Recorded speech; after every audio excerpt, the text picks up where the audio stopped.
दक्ष news, सामान्यांच्या हक्कासाठी नेहमी दक्ष.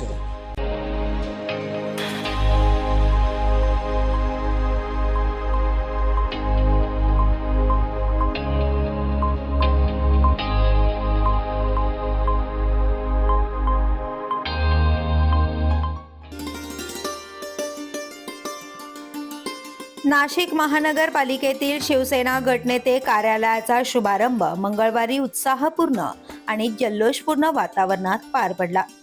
राजीव गांधी भवन येथे नव्याने सुरू करण्यात आलेल्या या कार्यालयामुळे शिवसेना कार्यकर्त्यांमध्ये नवचैतन्य निर्माण झालं असून मोठ्या संख्येने कार्यकर्त्यांनी उपस्थित राहून या सोहळ्याला दिमागदार स्वरूप प्राप्त केले. शुभारंभानिमित्त दुपारी 4 ते 6 या वेळेत तीर्थप्रसादाचे आयोजन करण्यात आले होते. कार्यक्रमाची सुरुवात अजय बोरस्ते यांनी सपत्नीक विधिवत पूजन करून केले. मंत्रोच्चारात पार पडलेल्या या पूजनानंतर त्यांनी नवीन कार्यालयात प्रवेश केला. यावेळी त्यांचा संपूर्ण परिवारही उपस्थित होता. त्यामुळे कार्यक्रमाला आपुलकीचा आणि कौटुंबिक स्पर्श देखील लाभला. या प्रसंगी शिवसेना पक्षाचे पदाधिकारी, नगरसेवक, कार्यकर्ते, मित्रपरिवार तसेच महानगरपालिका अधिकारी आणि नातेवाईक मोठ्या संख्येने उपस्थित होते. मला असं वाटतं की शिवसेनेचं अधिकृत कार्यालय आज नाशिक मनपामध्ये सुरू होत आहे. खरं तर शिवसेना, शिवसेनेची शाखा किंवा कार्यालय म्हणजे खरं तर सगळ्या नागरिकांसाठी एक आधार केंद्र आहे, एक मदत केंद्र आहे आणि एक स्वतःचं हक्काचं असं ठिकाण आहे. आणि आज यामुळे हे फक्तच नगरसेवक असं नाही, तर आता नाशिक शिवसेनेचे सर्व पदाधिकारी असतील, सर्व शहरातले नागरिक असतील, त्यांच्यासाठी एक हक्काचं व्यासपीठ आहे.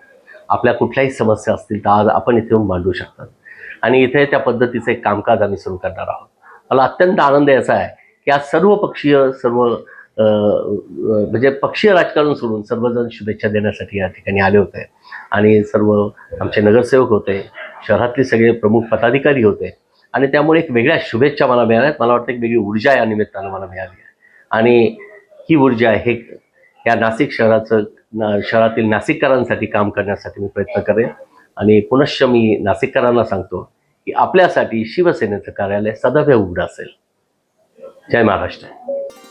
सर्वांनी अजय बोरस्ते यांना पुढील कार्यकाळासाठी शुभेच्छा देत त्यांच्या कामाला भक्कम पाठिंबा दर्शवला. कार्यक्रमादरम्यान उत्साह, एकजूट आणि सकारात्मकतेचे वातावरण पाहायला मिळाले.